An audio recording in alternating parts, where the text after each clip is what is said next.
So as you can see, I called this section Analytics and Marketing. And to be honest, both the analytics and the marketing, not that they go that well together, but also they don't particularly go well with anything else necessarily. So I've kind of put them on the end here before I start getting into the much larger section of talking about the apps.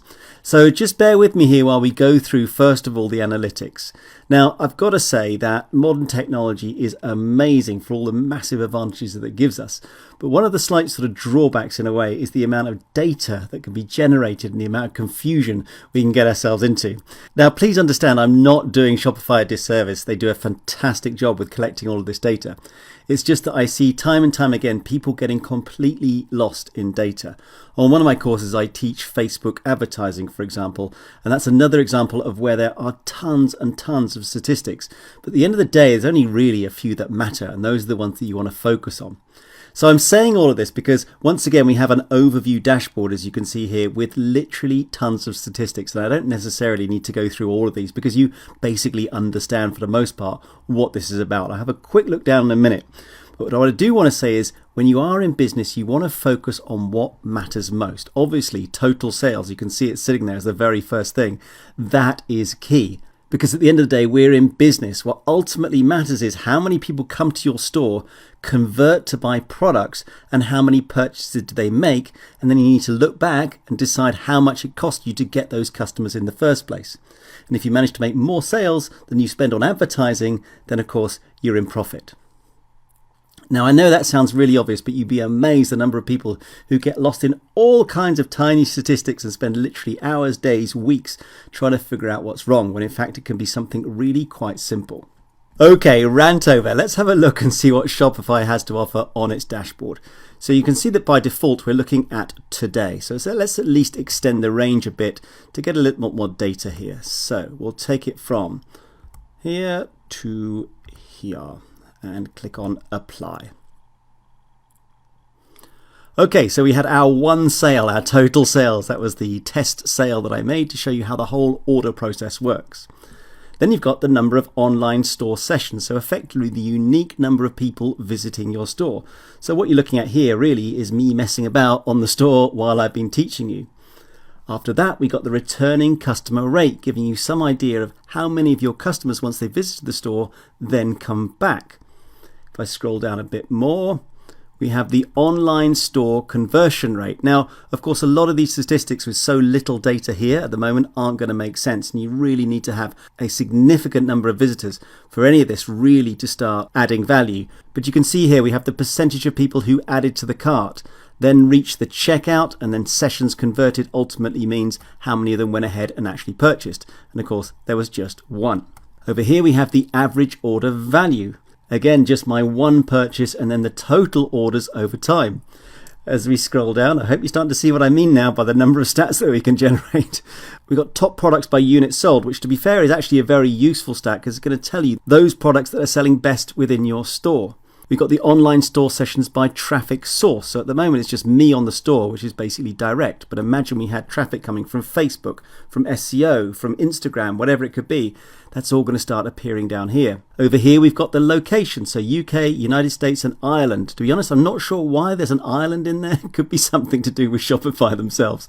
Then by device. Desktop and mobile, by social source, by sales, by traffic source, online store sessions by social source. This is getting really hard to say actually. And finally, as we scroll down a bit more, okay, top referrers by session, top landing pages by session. So in other words, how did people first come to your store? So you can see here that me basically being the only person, but for the most part, I've been visiting the front page as my first entry point into the store. And then here we have building up, and this is also a very useful stat, in fact, is sales attributed to marketing. So you can get some idea of the impact of your various marketing efforts. Okay, so as I say, statistics forever. And at the moment, it really doesn't make an awful lot of sense with the very small amount of the data that we got actually available to us. But you can see over time how this will build up and start to become more and more useful. And you can probably appreciate as well, with a big business, why you would need a team to go in and analyze all this kind of data, pull out key metrics, and get the store, or perhaps by that time, a large business operating as efficiently as possible. And it's actually for that reason that Shopify gives you a report section. And what's really cool is they give you by default a bunch of reports that any business is going to find useful. And they're divided up into logical sections, as you can see. So first off, you have acquisition, which is basically understanding where your customers came from, how you acquired them. Then we have the behavior, which is once we've got them onto the site, what do they do? Where do they go? If I scroll down a bit towards the finances, here, of course, you're going to be able to get all the financial information about your store in one place. Next up, there's marketing, so being able to understand the impact of your marketing and advertising efforts on the store, which is clearly super important when you're trying to think about where to put the money to drive potential clients towards your business. And then finally, down the bottom here, we have inventory, which of course is going to enable you to understand and track all of the products within your potentially various product locations.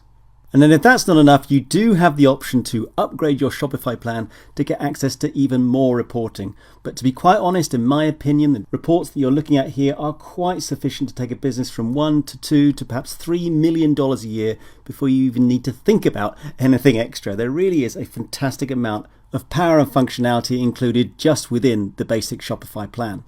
And then lastly, let's have a look at live view, which is really just a bit of fun in my opinion, but if we click on it, we can see basically exactly what's happening with the store right now. So you can see the one visitor. Here I am over here in the UK, all right? But obviously things will be popping up, hopefully all over the world as your business progresses. Now, just as a little aside, and I don't want to create any confusion here, but you remember back on the online store preferences, one of the things I talked about was the Google Analytics, okay? Now this is Google's solution that you can basically plug in and it will give you all kinds of data about your store, not dissimilar to what we've just been looking at. So for me, what's already integrated into Shopify really replaces this. You really don't need to think about integrating Google Analytics for any particular reason unless you had a strong desire to do it yourself or perhaps a customer, a future customer, really wanted to make use of it. But in many ways, I feel it's kind of doubling up. So there we go. That's analytics. You really have data forever. There's all kinds of stuff to analyze. And personally, I think it's absolutely amazing what's included simply within the basic Shopify plan itself. So of course, you don't need me to tell you that marketing is a multi-zillion dollar industry. I mean, we are bombarded every day by hundreds, possibly thousands of messages, both online and offline. Now, Shopify, as you can see, provides you with this marketing section. And the best way to look at this marketing section is as if it's an interface with your various marketing activities. So in other words, your real marketing activities are taking place elsewhere, off the platform. You might be running Google ads, Facebook ads, some kind of offline campaign. It could be anything. And this marketing section, in effect, allows you to collate and see all of those activities in one place. Now, it's really important to understand at this point that you are the Shopify expert. You are not the marketing expert. And so it's very unlikely it's going to be you putting these marketing campaigns together. It might be a separate agency or perhaps somebody dedicated within the company. Which means your job as the Shopify expert is really to make them aware of how their marketing efforts can integrate with the Shopify system, which, as I say, is exactly what this section allows. So as a result, what I want to do here is just take you briefly through this marketing section so that you have the knowledge to be able to talk to a marketing expert and show them what Shopify is capable of. So the first thing I want to do is draw your attention to this part here. Before actually spending any money on marketing, build your audience, okay? And they give you a bunch of tips, a bunch of functionality within this section, which is well worth looking at before you even spend the first penny on any kind of marketing activity. Now, it does say here, the more visitors to your store, the more likely you'll make a sale. That's not necessarily true. I mean, I've done an awful lot of e-commerce. You can bring tons of visitors to your store, but if they're not focused and they're not interested in your products, they're not going to buy anything. So really, you need to expand that whole process to say the more targeted visitors to your store, the more likely you'll make a sale. But nevertheless, you get the message. It's well worth spending the time initially to understand the audience that you already have so that you can then use that information to go out and better spend your marketing budget. So as I said just a couple of minutes ago, you need to think of this section as an interface because all of the heavy lifting is going to be done by apps. And I know we haven't really talked about apps yet. We will get into it. And in fact, I'll come back a little bit to this whole marketing section when we do talk about apps, which will hopefully make it clearer. But what I want you to know right now is that, for example, anything I click on could be track store visits with Facebook, or even up here, create marketing activity. one of the first things it's going to prompt me to do is to interact or install with some kind of app. So the real skill here, if you like, the real knowledge is knowing which apps to choose and which to install within your Shopify store to give you the maximum return on your marketing spend. And it's those kinds of decisions that need to be taken by your marketing expert. So let me just demonstrate that very briefly by clicking here on the Create Marketing Activity button. Now, just so you know, a marketing activity is typically a defined activity. So a real classic one could be something like the Black Friday sale. You're going to run a campaign for, let's say, the week or 2 weeks leading up to Black Friday. It's going to be focused on XYZ type people. You're going to be selling all these kinds of products. That's what's going to constitute the campaign, the marketing activity.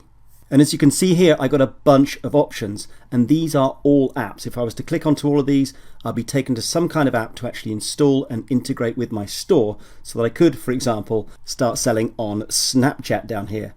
And if I scroll to the bottom of this, you can see here, increase sessions, engage shoppers, and promote products by adding more marketing apps, okay? Apps, by visiting the Shopify App Store, which we are going to be doing in the next section. Now, as I just said, this allows you to set up a distinct marketing activity, but we can also set up automated marketing campaigns. And for the most part, what this is, the best way to think about it, if you like, is it's just a marketing campaign that is almost continuously running, some kind of automated process in the background.